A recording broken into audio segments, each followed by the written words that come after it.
Are you having trouble using APA style? Feeling overwhelmed by the formatting standards and citation requirements? Confused by the title page, abstract, references, in-text citations? Hey, it's Nathan with the FSW Writing Center, and today I'd like to clear up any confusion you may have about APA style and show you the basics so you feel confident diving into your next assignment that requires APA. Welcome to the APA Style 7th Edition workshop.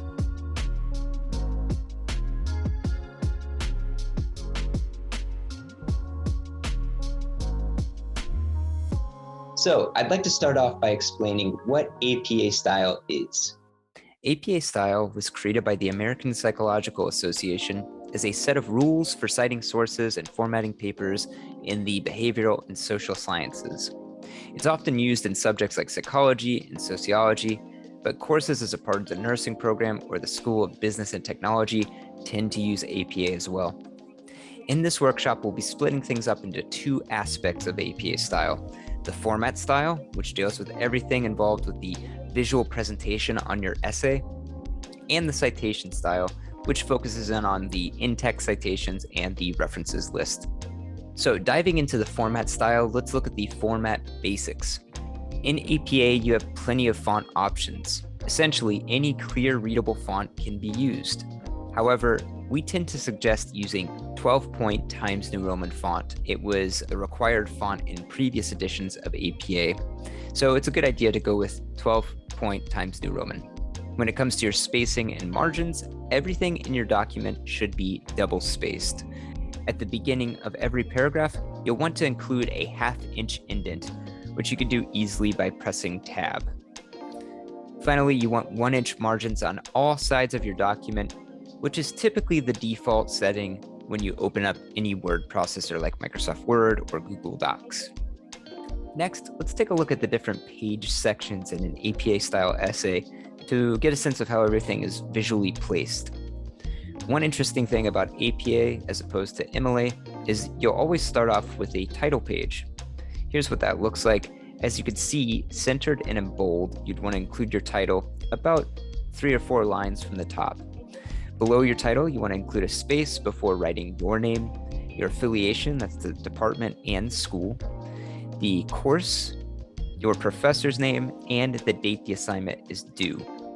And as you can see, you're going to include page numbers in the top right-hand corner of every page in the header. After the title page, you would typically have an abstract. An abstract is basically just a short summary of everything that you've written in this research paper that you're about to present. And it's usually around 150 to 250 words long. When you present your abstract at the top, you'll have the title of the page, which will be abstract, in bold. And then you'll begin writing without doing an indent. This is the only paragraph where you don't include an indent, half-inch indent at the beginning. One important note is the abstract is not always required, so double check with your professor and see if you need one. Immediately following the abstract, you would jump into the body of the essay. At the top of this page, you'll include your title again, centered and in bold, before jumping into your first paragraph. And as you can see in this paragraph, in all subsequent paragraphs, you'll be indenting half an inch. Finally, we come to the references page, which is the final section in any basic APA-style essay, where we list all sources used within your writing. At the top of the page, centered and in bold, we include the section title, labeled References. Below that, in proper APA format, we list all sources from our essay in alphabetical order and with hanging indentation. Hanging indentation is a special style of indentation where the first line is not indented, but all subsequent lines are indented. To do this easily in Microsoft Word, select your source and press Ctrl-T. We'll get more into the specific requirements for entries on the references page as we go further into the workshop, but I just wanted to give you a visual example of what a references page looks like when it's finished. Now that you have an understanding of the visual formatting requirements in APA style, let's shift gears and focus on how to cite your sources, starting with in-text citations. In-text citations are citations you include after any sentence that uses information from a source to show the reader where you got your information from. The typical in-text citation in APA style consists of the last name of the author for the source you're using, the year of publication for that source, and the page number where we retrieved that information from. And in APA style, we include P period as an abbreviation for page. These elements are then included in parentheses at the end of any sentence that uses source material. This type of in-text citation is known as a parenthetical citation. So let's look at an example. In this case, we have a quote. Just a reminder, a quote is a passage that comes word for word from a source, and we use quotation marks to indicate that this is the exact wording. After we present our quote, we must include our parenthetical citation, listing all elements necessary within our parentheses, the last name of the author, comma, the year of publication, comma, and the page number. You'll also notice that the period that ends the sentence doesn't come after the quote. Instead, we always place the period that ends the sentence after the parenthetical in-text citation. Think of it this way: you don't want to end your sentence until you've included your in-text citation. Now, as I mentioned earlier, we need an in-text citation anytime we use source information, whether it's quoted word for word or paraphrased, put into your own words. We have to give credit regardless of whether or not we're using the exact words. So here's an example of a direct quote, same as before. We include the in-text citation at the end of the quote with the author's last name, the year, and the page number, ending the sentence with a period after the parenthetical citation. And below that is an example of a paraphrase. Same as before, we include parentheses at the end of the sentence, but you may notice something different here. That's because when we paraphrase, we are only required to include the last name of the author and the year of publication. You do not need a page number for a paraphrase. However, we still recommend it. Further clarifying where your source evidence came from is always a good idea. Next, we're going to look at a different type of in-text citation known as a signal phrase. A signal phrase is a short introduction phrase that lets readers know where your quote or paraphrase is coming from. And when we use one properly, transitioning into the quote or paraphrase, we use a different method for citing in text. So first, let's take a look at the parenthetical citation example above. Again, all we need to do in this case is include the last name of the author, the year, and the page number in parentheses after the quote. However, in our signal phrase example, you'll see that when we include the author's name within our introduction of the quote, we place the year of publication in parentheses immediately after the author's last name. And then at the end of the quote, we provide the page number. So all the same elements that are used in the parenthetical citation are also used in the signal phrase. We just spread them out differently, introducing the quote with the author's name, according to Jones, and then providing the year afterward and the page number at the end of the quote. Next, if you ever need to use a longer quotation, anything that's longer than 40 words, you'll need to use block format. Block format requires you to indent the entire quote by a full inch and remove the quotation marks. The full inch indent lets your readers know that this is a direct quote, that it's just a longer quote and it's in that block format. One weird thing about block format is that instead of putting the period after the in-text citation, we put it before. So this can be a little bit confusing considering we typically do the period after the in-text citation. What I typically suggest to students is try to avoid these longer quotes. You don't want to rely too heavily on someone else's wording, but if you need to use them, make sure that they're in block format. Now, depending on the type of source you're using, you may have to cite it a little bit differently. So here are some variations of in-text citations. The first one we're very familiar with. If you have one author, you would include the last name of the author, comma, year of publication, comma, and page number. If you have two authors, you'll want to list both of their last names with an ampersand in between. Otherwise, it's exactly the same. We still have our year of publication and page number immediately afterwards. When you're using 3 or more authors in APA style, you'll use et al. After the first author's last name. Et al. Is an abbreviation for et alia, which is Latin for and others. So basically, you're including the first author's last name and then saying and others, indicating there are other authors. Aside from the et al. Difference, everything else is the same. We still include the year of publication and the page number. Now, when you don't have an author for your source, use a shortened version of the title in place of the last name of the author. Again, everything else will stay the same. When you don't have a year for your source, use N period D period, which stands for no date of publication, in place of a year of publication. If you're using a website and your source doesn't have a page number, you'll want to use a paragraph number in its place. Count your paragraphs and determine which paragraph you got your information from and include that number in place of the page number. You'll notice one thing that's different about this: instead of P period, we use PARA period to indicate that it's a paragraph. Finally, we'll take a quick look at the indirect source. This is probably one of the more confusing in-text citations. Let's say that Hernandez wrote a book, and in Hernandez's book, she presents a quote from Lacan. Well, if we wanted to cite that quote from Lacan, we need to give credit to Lacan for saying the quote, but we also need to give credit to Hernandez for including the quote in her book.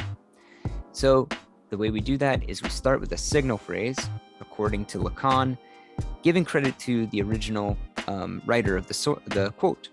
Then at the end in our in-text citation, we include as cited in Hernandez. That lets readers know that Hernandez didn't say the quote, but this quote did come from Hernandez's book. It's a little bit tricky, but if you ever have any questions on indirect sources or anything confusing like that, feel free to stop by the Writing Center. So now that you have a solid foundation when it comes to in-text citations, let's look at the other half of citing sources, the references list. All in-text citations must be listed on the references page. If you cite it in your text, it has to be cited on that final page.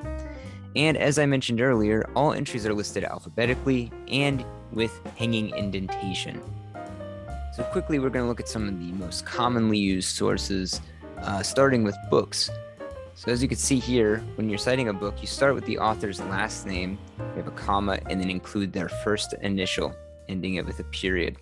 This is different than MLA, where you would put their whole first name. Here we just include initials. After that, in parentheses, we would include the year of publication. Immediately after the parentheses, we include a period. After that, italicize the title of the book. Longer works in APA are italicized this way. And one interesting thing about APA format is we only capitalize the first letter of a title. So you're probably used to using title case, where we capitalize the first letter of each word in a title, except for like articles, prepositions, and conjunctions. In this case, we only capitalize the first letter of the title, the first letter of the first word of the title, unless we're dealing with like proper nouns. So that's the way we present it. We type out our title in italics, and then immediately following that would be the publisher of the book. When we're dealing with two authors for a book, it's the same situation. We just have a comma after the first author's initial and include an ampersand in between the two names. But they're presented the same way: last name, comma, first initial. Finally, if you have 3 to 20 authors, you're actually going to list all of them out. All last name, comma, first initial, comma, and then you go right into the next last name, comma, first initial. If an author uses their middle initial, then you're going to include that too. But that's the way you do it, all the way to the end, where we have the ampersand before the final author's last name. So I'm going to put this into practice by citing this book, Graphic Design, The New Basics. Starting with the first step, we need to take the author's names. We'll start with the first author's last name, comma, first initial, and then we'll do the comma with the ampersand and include the next author's last name, comma, first initial. And since this author uses their middle initial in the name, we'll include their middle initial too. Immediately following that, we're going to go into the year of publication. To do this, just open the first couple pages of the book and look for the copyright information. As you can see here, the copyright date is 2008.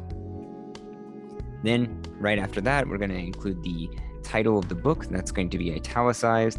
We only capitalize the first letter. Remember, it's only the first letter of the first word of a title that's capitalized in APA format, unless you're dealing with proper nouns. But we do have an interesting situation here. We have a title and a subtitle. So to separate the title from the subtitle, we include a colon, and then the first letter of the subtitle will also be capitalized. Everything else would be lowercased. Finally, the last step is to include the publisher, and you could find that in the same spot that you found the year of publication in the copyright information there. So right after the copyright year, you always see the publisher, and in this case, it's Princeton Architectural Press.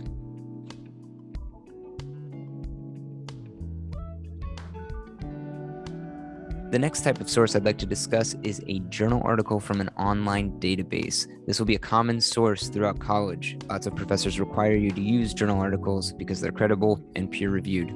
Starting at the beginning, we have the author's last name, comma, first initial, just as before. Immediately following that is the year of publication in parentheses. Next, we would include the title of the article, and only the first letter of the first word is capitalized in the title of the article. Ending that with a period, we go on to the title of the periodical or journal, and that will be italicized, ending with a comma. And then we go into the volume number, which is also italicized. Without including a space, we place parentheses and the issue number within these parentheses right after the volume number. We place a comma after that, and then include the page range of entry with a period at the end. The last step is to include the DOI or Digital Object Identifier. Basically, this is a link that will lead you to where the article was originally published. DOIs always start with the https://doi.org / and then it's the number itself, the DOI itself. We'll take a look at how to include that. So here's the article I want to cite. The first step that we need are the author's names. After that, we look to see where the year of publication is. Here it is, 2015. Next, we would include the title of the article.